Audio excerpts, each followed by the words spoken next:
Welcome back to another Facebook Live. So, to get on the topic for this one, we actually got asked a question from someone that was thinking about using our product. They had a couple of questions beforehand. Yep. And really it was, is Deer Antler Velvet for athletes only, or is it for the everyday person? Someone that just works out 3, 4, maybe 5 times a week, does it to stay healthy and fit, no plans to compete, anything like that. They're not that high level.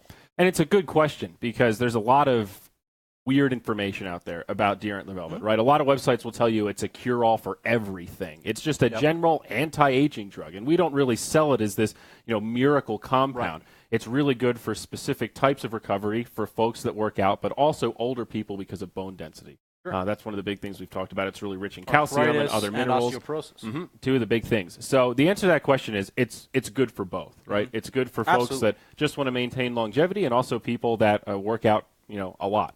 Yeah, and that's our big topic of the day. Today is workout longevity, specifically CrossFit longevity. If you're somebody that's been doing it for a year, year and a half, 2 years, especially if you're starting to get dinged up a little bit, which happens to a lot of people. Yeah.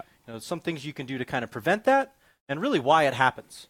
Yeah. Which I think the meat of that is your muscles heal relatively quickly compared to your tendons and ligaments.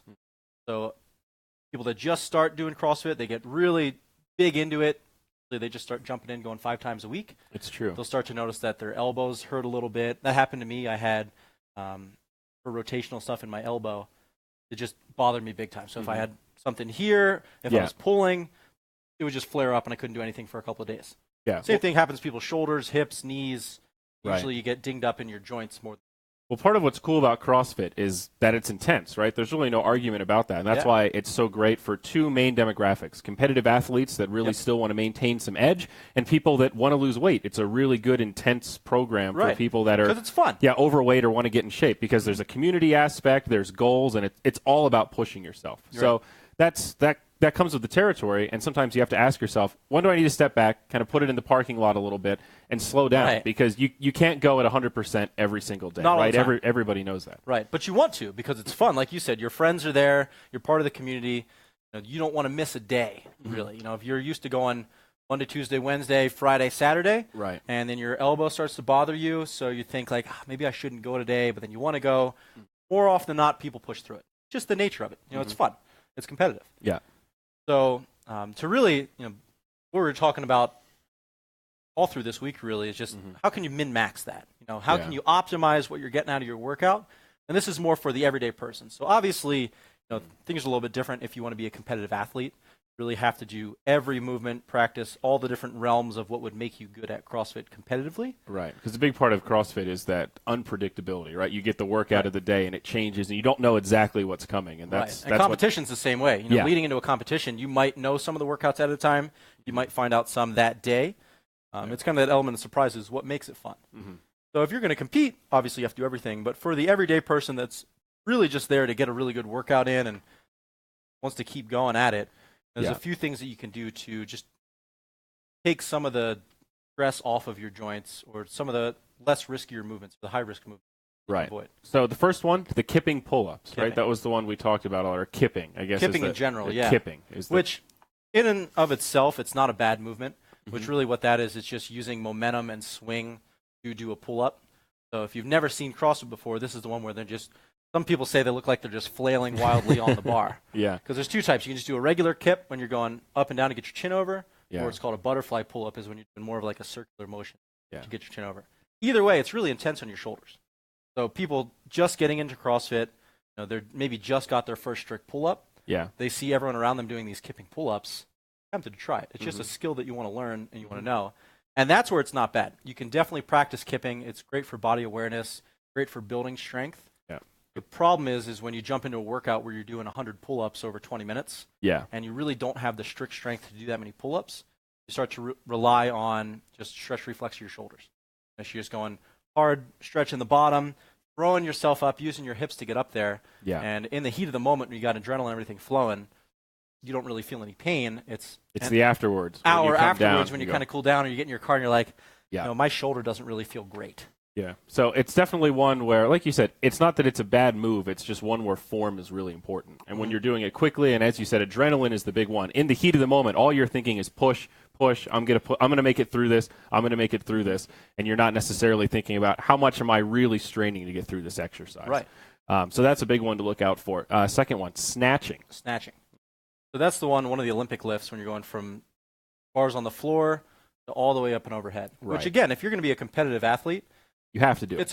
It's everywhere. You have to do. They test it all the time. It's one of the most technical lifts, so it comes up in competition all the time. But looking at kipping pull-ups and snatching, if you're the everyday person trying to maximize your workout with minimal risk, are those movements you have to do? And I think the answer is no. Right. Because why do you snatch if you're just an everyday person looking to get more fit? You're looking for explosiveness off your hip. You're looking to build maybe your back muscles, upper back, shoulders. And you can do all those things with other movements. Like a clean, for example, is taking the bar from the floor to the front rather than all the way up and overhead. Right. Less risky on your shoulders. You still get the same exact hip drive, close enough. Similar. Yeah. With the hip going from floor, hip to shoulder up.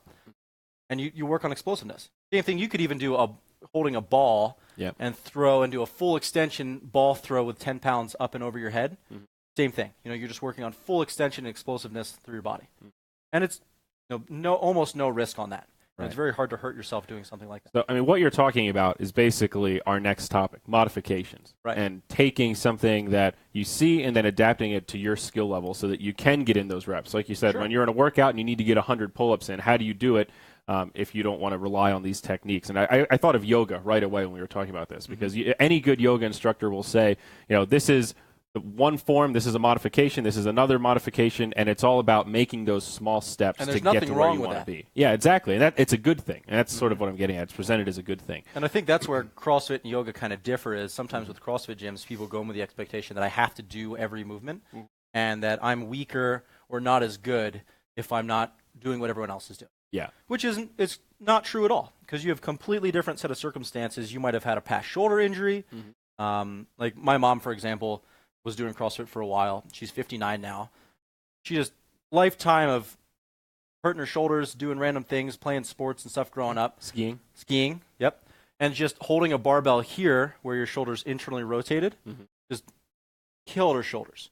But if she was holding dumbbells and could turn them this way and externally rotate, where you get to activate your lat muscles, really all the musculature around your shoulders. Right. It was fine. She could press all day doing this. She could use a 5-pound dumbbell, 10-pound dumbbell, and she still got the same, compared to what she was doing, she had the same positive effect on her body as someone doing still working the same areas, 100-pound barbell. Muscles. Yeah, exactly.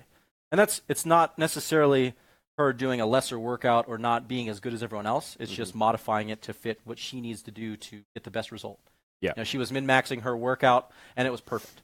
Yeah, it's true. So you just have to modify to fit what your goals are, right? Yeah. Not and if everybody. You want to stick to it. If longevity is your goal, sometimes you don't want to do some of those movements that are higher risk for less return. Yeah, absolutely. I always think about, when it comes to CrossFit, box jumps. That's one of the ones that always kind of pains me a little bit to watch, because I have a friend who's a bit overweight and he was getting into CrossFit and doing that, and seeing him on that 25th jump, 26th jump, and he's almost there. And he's exhausted. Yeah, he might be 15, 20 minutes into a workout. Exactly, and it's hard. It's a really hard workout. And for that one, man, those falls are brutal. I don't recommend searching for videos of box jump falls, because it never ends well. It's just, it scrapes up your entire Usually shit. It's all the skin's off. Yeah, broken bones are not out of the question. It's a really nasty injury if you do happen to fall. And also, if you're someone who is a little bit overweight, so you don't have a great center of balance, you come up there, that's all the harder that you fall when you do. Just brutal. That's what I always want to tell people, just be careful, dude. Yeah, ease into it. That's the big quality thing. You over can still quantity. Do them. It's still a great movement. You could just do a vertical jump. You could do a smaller box. You could step down to kind of control yourself and just slow the whole movement down a little bit. Yeah. Or obviously the softer boxes are awesome, but they're a little bit more expensive. So a lot more expensive, I think. Yeah. Oh, yeah. Kind of crazy.